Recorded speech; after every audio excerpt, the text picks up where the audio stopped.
ಓಂ ಶ್ರಿಯಃ ಪತ್ನೇ ನಿತ್ಯಾ ಗಣಿತ ಗುಣಮಾಣಿಕ್ಯ ವಿಶತಪ್ರಭಾ ಜಾಲೋಲ್ಲಾಸೋಪಹತ ಸಕಲಾವದ್ಯ ತಪಸೇ ಜಗಜ್ಜನ್ಮಸ್ಥೇಮ ಪ್ರಳಯಚನಾಶೀಲವಪುಷೇ ನಮೋ ಶೇಷಾಮ್ನಾಯ ಸ್ಮೃತಿಹೃದಯದೀಪ್ತಾಯ ಹರಯೇ ಶಬ್ದಾಬ್ಧೌ ಗಾಢಾರಚರಿಗಮಚರ್ಚಾಸು ಚತುರಾ ನ ಚ ನ್ಯಾಯೇ ಪ್ರೌಢಾ ನ ಚ ವಿದಿತವೇದ್ಯಾ ಅಪಿ ವಯಂ ಪರಂ ಶ್ರೀಮತ್ಪೂರ್ಣಪ್ರಭತಿ ಗುರುಕಾರುಣ್ಯಸರಣಿಂ ಪ್ರಪನ್ನಾಃ ಮಾನ್ಯಾಃ ಸ್ವಃ ಕಿಮಪಿ ಚ ವದಂತೋಪಿ ವಹತಾಂ ನಾರಾಯಣಂ ನಿಖಿಲಪೂರ್ಣಗುಣೈಕದೇಹಂ ನಿರ್ದೋಷಮಾಪ್ಯತಮಮಪ್ಯಖಿಲೈಃ ಸುವಾಕ್ಯೈಃ ಅಸ್ಯೋದ್ಭವಾದಿತವಶೇಷವಿಶೇಷತೋಪಿ ವನ್ಯಂ ಸದಾ ಪ್ರಿಯತಮಂ ಮಮ ತನ್ನಮಾಮಿ ಓಂ ಅಥಾತೋ ಬ್ರಹ್ಮಜಿಜ್ಞಾಸ ಓಂ ಕುಪಿತಾ ಹಿ ಫಣಚ್ಛಾಯಾ ಸಮೀಕೃತ್ಯಾಪರಂ ಸುಖಂ ಸೇವಂತೆ ಯತ್ಪದಂ ಧೀರಾಃ ತಂ ತಮುಪಾಸೇ ಶ್ರಿಯಃ ಪತಿಂ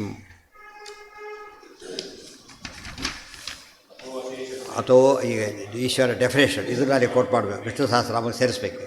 ಈಶ್ವರ ಶಬ್ದಕ್ಕೆ ಒಂದು ಅರ್ಥ ಏನು, ಈಶೇಭ್ಯೋ ವರಹ, ಆಮೇಲೆ ಈಶಾಭ್ಯಾಮ್ ಈಶಾಯಾಹ ವರಹ ಎಲ್ಲ ಹೇಳ್ಬೋದು. ಇನ್ನೊಂದು ಅರ್ಥ ಏನು ಅಂದರೆ ಅಥೋ ಬೇಸಿಕ್ ಮೀನಿಂಗ್ ಈಶ್ವರ ಶಬ್ದಕ್ಕೆ ಅಥೋ ಅಶೇಷ ಗುಣೋನ್ನದ್ಧಂ ನಿರ್ದೋಷಂ ಯಾವದೇವ ಹಿ ತಾವದೇವೇಶ್ವರೋ ನಾಮ ತತ್ರ ಭೇದೋಪಿ ನ ಕ್ವಚಿತ್. ಇದಿಷ್ಟು ಪೂರ್ತಿ ವಾಕ್ಯ. ಏನರ್ಥ? ಅಶೇಷ ಗುಣ ಉನ್ನದ್ಧಂ, ಅಶೇಷ ಉನ್ನದ್ಧ ಅಂದರೆ ಪೂರ್ಣ, ಸಕಲ ಗುಣಪೂರ್ಣನಾದವನು. ನಿರ್ದೋಷಂ ಯಾವದೇವ, ಎಲ್ಲಿವರೆಗಿರ್ತೋ ತತ್ವ ಇರೋದೇ ಹಾಗೆ. ತಾವದೇವ ಈಶ್ವರೋ ನಾಮ, ಏನಂತ ಕರೀತಾರೆ ಅದನ್ನು? ಈಶ್ವರ ಅಂತ. ಹೆಡ್ ಅಂದರೆ ಎಲ್ಲ ವಿಷಯ, ಆಫೀಸಲ್ಲಿ ಎಲ್ಲ ವಿಷಯ ಗೊತ್ತಿರಬೇಕು ಆತನಿಗೆ. ಡಿಪಾರ್ಟ್ಮೆಂಟ್ ಎಲ್ಲ ಬೇಕು ಗೊತ್ತಿಲ್ಲ, ಡಿಪಾರ್ಟ್ಮೆಂಟ್ ಸಾಕಷ್ಟೇ. ಇವ್ರು ಎಲ್ಲ ವಿಷಯ ಗೊತ್ತಿರಬೇಕು, ಗೊತ್ತಾಯ್ತಾ? ಅದಕ್ಕೇ ಅಥವಾ ಅಶೇಷ ಗುಣೋನ್ನದ್ಧಂ ನಿರ್ದೋಷಂ ಯಾವದೇವ ಹಿ ತಾವದೇವ ಈಶ್ವರೋ ನಾಮ. ಈಶ್ವರ ಎಷ್ಟು ಜನ ಆಗ್ತಾರೆ ಈಗ? ಒಬ್ಬರೇ. ಈಶ್ವರೋ ವಿಕ್ರಮೀ ಧನ್ವಿ, ಅಷ್ಟೇ, ಇನ್ಯಾರೂ ಇಲ್ಲೇ ಇಲ್ಲ, ಅವಾಯ್ಡ್ ಆಯಿತು. ಉಳಿದವರು ರಿಲೇಟಿವ್ ಈಶ್ವರರಾಗಿದ್ದರು. ಅಬ್ಸಲ್ಯೂಟ್ ಈಶ್ವರ ಬೇಕಾದ್ರೆ ಒಬ್ಬನೇ. ತಾವದೇವೇಶ್ವರೋ ನಾಮ, ಅದು ಈಶ್ವರ ಅಂತ ಕರೀತಾರೆ. ತತ್ರ ಭೇದೋಪಿ ನ ಕ್ವಚಿತ್, ಅವರು ಸ್ವಗತ ಭೇದ ವಿವರ್ಜಿತ ಅಂತ ಕರೆದು. ಅವರಿಗೂ ಇವರಿಗೂ ಭೇದ ಇಲ್ಲ ಅಂತ ಅರ್ಥ ಅಲ್ಲ, ಅವನೊಳಗೆ ಭೇದ ಇಲ್ಲ ಅಂತ ಅರ್ಥ. ಸಾಧಕಸ್ಯ ಅನುಸಂಧಾನಸ್ಯ ಎಲ್ಲ ಇಲ್ಲಿ ಪದಗಳೇ ಅವೆಲ್ಲ. ಒಂದು ಕಡೆ ತಾತ್ಪರ್ಯ, ಇನ್ನೊಂದು ಕಡೆ ಅನುವ್ಯಾಖ್ಯಾನ, ಎರಡು ಪೂರ್ತಿ ಬಾಯ್ಪಾಠ ಆಗಿಬಿಟ್ರೆ ಎಲ್ಲ ಪ್ರಮೇಯಗಳು ಅದರಲ್ಲಿ ಸೇರ್ಕೊಂಡ್ಬಿಟ್ಟಿರ್ತಾರೆ. ಕೆಲವು ಕಡೆ ಸಂಖ್ಯೆ ಪಡೆದು ವಿಸ್ತಾರ ಹೇಳಿಬಿಟ್ಟಿರ್ತಾರೆ. ಸರ್ವತ್ರ ಅಭಾವಾತ್ ಬಾಧಕಸ್ಯ ಅಭಾಸತ್ವಾದೇರಭಾವಾದಿಹ ತು ತದ್ಭಾವ ಅಭಾವಾಭ್ಯಾಮ್ ಇತ್ಯರ್ಥ.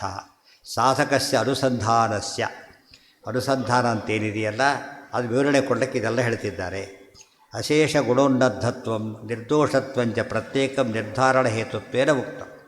ದೇವರನ್ನು ತಿಳಿಬೇಕಾದ್ರೆ ಎರಡೂ ಬೇಕು ನಮಗೆ. ಒಂದು ಭಾಗ ಏನೋ ಸಕಲ ದೋಷ ದೂರ, ಇನ್ನೊಂದು ಭಾಗ ಏನೋ ಆ್ಯಕ್ಚುಲಿ ಅದು ಪಾರ್ಟ್ ಎ ಪಾರ್ಟ್ ಬಿ ಇದ್ದಾಗೆ, two phases of the same kind ಇದ್ದಾಗ, ಗೊತ್ತಾಯ್ತಾ? ಆದರೆ ಒಂದು ಪೂರ್ತಿ ತಿಳ್ಕೊಂಡು ಇನ್ನೊಂದು ತಿಳ್ಕೊಂಡಾಗಾಯ್ತು. ಮತ್ತು ಎರಡರಲ್ಲಿ ಯಾವ್ದು ತಿಳ್ಕೊಬೇಕು ಅಂದರೆ ಏನರ್ಥ? ನಿರ್ದೋಷತ್ವ ಸರಿಯಾಗಿ ಅರ್ಥ ಆದರೆ ಗುಣಪೂರ್ಣತ್ವ ಅರ್ಥ ಆಗುತ್ತೆ, ಗುಣಪೂರ್ಣತ್ವ ಸರಿಯಾಗಿ ಅರ್ಥ ಆದರೆ ನಿರ್ದೋಷತ್ವ ಅರ್ಥ ಆಗುತ್ತೆ. ಸೊ ಎರಡೂ ತಿಳ್ಕೊಬೇಕು. ಸರ್ವತ್ರ ಅಭಾವ ಅಶೇಷ ಪ್ರತ್ಯೇಕ ಅಷ್ಟ ತಿಳ್ಕೊಬೇಕು. ಸ್ವವತೆ ಬ್ರಹ್ಮಣ ಈಶ್ವರಾತಿರಿಕ್ತಸ್ಯ ಅಭಾವಂ ಸೂಚಯಿತು ಸರ್ವತ್ರ ಈಶ್ವರ ಇತ್ಯಾದ್ಯುಕ್ತಿ. ಸ್ವವತೆ ಬ್ರಹ್ಮಣ ಈಶ್ವರಾತಿರಿಕ್ತಸ್ಯ ಅಭಾವಂ ಸೂಚಯಿತು ಸರ್ವತ್ರ ಈಶ್ವರ ಇತ್ಯಾದ್ಯುಕ್ತಿ. ಈಶ್ವರ ಒಬ್ಬರೇ. ಇದಬ್ಬಿ ಬ್ರಹ್ಮಣೋ ರಕ್ಷಣಂ ಶ್ರುತ್ಯಾದಿ ಸಿದ್ಧ ವಿಧಿ ಶಬ್ದ. ಈ ಅಂತ ಯಾತಕ್ಕೆ ಹೇಳಿದರು ಅಂದರೆ ಇದು ಶ್ರುತಿಸ್ಮೃತಿ ಸಿದ್ಧವಾಗಿರ್ತಕ್ಕಂಥ ಬ್ರಹ್ಮ ಲಕ್ಷಣ ಇದು. ಯಾವುದು? ಅಥಾತೋ ಬ್ರಹ್ಮ ಜಿಜ್ಞಾಸ ಅಂತಾರಲ್ಲ, ಆ ಬ್ರಹ್ಮ ಈಶ್ವರನೇ. ತಾವತ್ ವಸ್ತು ಈಶ್ವರೋ ನಾಮ ಇತ್ಯುಕ್ತೆ ಸಮುದಾಯೈಕ್ಯಂ ಪ್ರತೀಯತೆ ತನ್ನಿರಾಕರೋತಿ ತತ್ರೆ. ಹಾಗಿದ್ದರೆ ಎಲ್ಲರೂ ಸೇರಿ ಆಗ್ಬೋದಾದರೆ ಇಲ್ಲ. ತತ್ರ ಭೇದೋಪಿ ನಕ್ವತಿ, ಒಬ್ಬರಲ್ಲೇ ಎಲ್ಲ ಇರಬೇಕೆ ಹೊರತು ಒಬ್ಬರಲ್ಲಿ ದೋಷ ಬರುತ್ತೋ ಅವ್ರ ಗುಣಪೂರ್ಣತೆಲ್ಲ ಸಾಧ್ಯ ಇಲ್ಲ. ಒಬ್ಬನಲ್ಲೇ ಎರಡೂ ಇರಬೇಕು. ಕ್ವಚಿದಿತಿ ಪರಸ್ಪರಂ ಪರಮಾತ್ಮನಾಚ ಇತ್ಯರ್ಥ. ಪರಸ್ಪರ ಭೇದನೂ ಇಲ್ಲ, ಇದೂ ಇಲ್ಲ. ಏತೇನ ಏತದಪಿ ನಿರಸ್ತಂ ಈಶರೂಪೇಶು ಇಬೋದಿತಃ ಇತಿ ಯದುಕ್ತಂ ಪೂರ್ವಪಕ್ಷಿಣ. ಈಶರೂಪದಲ್ಲಿ ಭೇದ ಹೇಗೆ ಕಾಣುತ್ತೋ ಹಾಗೆ ದೃಷ್ಟಾಂತ ಕೊಟ್ಟ. ಎರಡು ಈಶ್ವರ ರೂಪಗಳಾದರೂ ಕೂಡ ಭೇದ ಕಾಣುತ್ತಲ್ಲ, ಹಾಗೆ ಬ್ರಹ್ಮನೇ ನಾವಾಗಿದ್ದರೂ ಕೂಡ ನಮ್ಮರಿಗೂ ಬ್ರಹ್ಮ ಕಾಣುತ್ತೆ, ನಿಜವಾಗ್ಲೂ ಇಲ್ಲ ಅಂತ ಹೇಳೋಕ್ಕೆ ಹೊರಟ. ಅಲ್ಲಿ ಇಲ್ಲೇ ಇಲ್ಲ. ಅದು ಅಲ್ಲಿ ಕೊಟ್ಟಿದ್ದೇನದು? ವಿರುದ್ಧ ಹೇತು. ದೇವರ ರೂಪಗಳಲ್ಲಿ ಏನಿಲ್ಲ, ಭೇದ ಇಲ್ಲೇ ಇಲ್ಲ ಅಂತಂದರೆ ಅನುಮಾನ ಹೋಯ್ತು. ಕುತ ಇತ್ಯತಃ ದೇಹೇ ದೇಹ ನಾನಾಸ್ತಿ ಕಿಮಪಿ ಹರಯೋ ಅಯವಯಂ ಹಿ ಸಹ ಇತ್ಯಾದಿ ಶ್ರುತಿಮಾನೇನ. ಅದಕ್ಕೆ ದೇವರಲ್ಲಿ ಸ್ವಗತ ಭೇದ ವಿವರ್ಜಿತತ್ವ ಹೇಳಿದ್ವಿ. ಅದಿದೆ ಅಂತ ಏನಪ್ಪ ಆಧಾರ ಅಂದರೆ ದೇಹ ನಾನಾಸ್ತಿ ಕಿಮಪಿ ಪೂರ್ತಿ ಕೊಟ್ಟು ಮಾಡಲಿಲ್ಲ. ದೇಹ ನಾನಾಸ್ತಿ ಕಿಂಚನ ಇಟ್ಕೊಂಡ್ರು, ಕಿಂಚನ ಕಿಮಪಿ ಮಾಡಿದರು. ಹರಯೋ ಅಯವಯಂ ಅದು ಇನ್ನೊಂದು ವೇದ ಚತುರ್ವೇದ ಶಿಖ ಮುಂದೆ ಹೇಳ್ತಾರೆ. ಇತ್ಯಾದಿ ಶ್ರುತಿಮಾನೇನ ಶ್ರುತಿ ಪ್ರಮಾಣ ಇರೋದ್ರಿಂದಾಗಿಯೇ ದೇವರಲ್ಲಿ ಏನು ಹೇಳಬಾರ್ದು, ಯಾವಾಗಲೂ ಕೂಡ ಪರಸ್ಪರ ಪದ ಹೇಳಬೇಕು. ಬಚ್ಚಕೂರ್ವಾದಿ ರೂಪಗಳಲ್ಲಿ ಭೇದ ಹೇಗೋ ಹಾಗೆ ಅಂದ, ಸ್ಟಾಪ್ ಅಂದರು. ಯಾಕೆ? ಭೇದ ಇಲ್ಲೇ ಇಲ್ಲ. ಆದ್ದರಿಂದ ಭೇದ ಇಲ್ಲ ಅಂತ ಹೇಳಿದ ಮೇಲೆ ಭೇದ ಇದೆಯಲ್ಲ ಹಾಗೆ ಅಂತ ಹೇಳಕ್ಕೆ ಹೋಗಬೇಡ. ಅಥವಾ ಅನೇರ ನೇಹ ನಾನಾಸ್ತಿ ಕಿಂಚಾರಿ ಶ್ರುತಿ ಮುಪಾದತ್ತೆ ಹರಯ ಇತಿ ಅಯಂ ವೈ ಹರಯ ಇತ್ಯಾದಿ ಅದು ಭಾಷೆಯಲ್ಲಿ ಉಲ್ಲೇಖ ಮಾಡ್ತಾರೆ. ಏನಂತ? ದೇವರಿಗೆ ಏಕವಚನ ಉಪಯೋಗಿಸೋ, ಬಹುವಚನ ಉಪಯೋಗಿಸ್ಬೋದು. ಯಾಕೆಂದರೆ ದೇವರು ನಮ್ಮನ್ನು ಕೊಡೋ ಒಳ್ಳೆ ಪಾಯಿಂಟ್ ಇದೆ. ದೇವರು ಇದ್ದಾನೆ ಅಂತೇವೆ, ಏನು ಅನ್ಬೇಕು? ಆ್ಯಕ್ಚುಲಿ ಇದ್ದಾನೆ ಅನ್ಬೇಕಾಗಿತ್ತು. ದೇವರು ಬಹುವಚನ, ಇದ್ದಾನೆ ಏಕವಚನ. ಗೊತ್ತಾಯ್ತಾ? ತಮಾಷೆ ಇಲ್ಲ ಅದು. ಯಾತಕ್ಕೆ ಅಂದರೆ ದೇವರಿಗೆ ಭಾಳ ರೂಪ ಇದೆ, ಆದರೆ ಒಬ್ಬರೇ. ದೇವ್ರ ರೂಪಗಳು ಭಾರಿ ಇವೆ, ಅವನು ಒಬ್ಬನೇ ಅಂತ ಹೇಳೋದಕ್ಕೋಸ್ಕರ ದೇವರು ಇಲ್ಲವರೆ ವ್ಯಾಕರಣ ಪ್ರಕಾರ ತಪ್ಪದು. ದೇವರಿದ್ದಾನೆ ವ್ಯಾಕರಣ ಪ್ರಕಾರ ತಪ್ಪು, ಶಾಸ್ತ್ರ ಪ್ರಕಾರ ಕರೆಕ್ಟು. ಗೊತ್ತಾಯ್ತಾ? ಎಷ್ಟು ರೂಪಗಳಿದೆ, ಅವಿಷ್ಟು ಕೂಡ ಏನವು ಭಗವತಿ ಒಬ್ಬರೇ ಬರೋ ರೂಪಗಳಾದ್ದರಿಂದ ಏನಿಲ್ಲ, ಭೇದ ಇಲ್ಲ ಅಂತ. ಆಮೇಲೆ ಯಾರು ಕೂಡ ದೇವ ಇದ್ದಾನೆ ಎಂಬುದಿಲ್ಲ, ದೇವರಿದ್ದಾನೆ ಅಂತಲೇ ಹೇಳೋದು. ತಿಳಿತಾ? ಹಿ ಸಹ ಇತ್ಯಾದಿ ಶ್ರುತಿಮಾನೇನ ಅಯವೇವ ಸ ಯೋಯಮಾತ್ಮ ಇತ್ಯಾದಿಕಂ. ಇನ್ನು ಕೆಲವು ಅಯವಿದೆಯಲ್ಲ, ಅದು ಯೋಯಮಾತ್ಮ ಇನ್ನೊಂದು ವಾಕ್ಯ. ಪೂರ್ವೇಣೈವ ಅನ್ವಯ ಏತಾಸಾಂ ಶ್ರುತೀನಾಂ ಅಭೇದ ಪರತ್ವಾನ್ನ ವಿವಕ್ಷಿತಾರ್ಥೇ ಮಾನತ್ವಮಿತಿ ಆಶಂಕಾ ನಿರಾಸಾಯ ಅದೇ ಮಾನೇನ ಇತ್ಯುಕ್ತಂ. ಇದರ ಒಪ್ಪೋದಿಲ್ಲದ ಪ್ರಮಾಣ ಒಪ್ಪೋದಿಲ್ಲ ನ್ಯಾಯ ಕೇಳ್ತಾರೆ. ಡಾಕ್ಯುಮೆಂಟ್ ಒಪ್ಪೋದಿಲ್ಲ ಅಂದರೆ ಅಪರಾಧ, ಅದು ಅಷ್ಟೇ ಹೊರತು ಡಾಕ್ಯುಮೆಂಟ್ ಅಲ್ಲ ಅಂತ ಆಗೋದಿಲ್ಲ.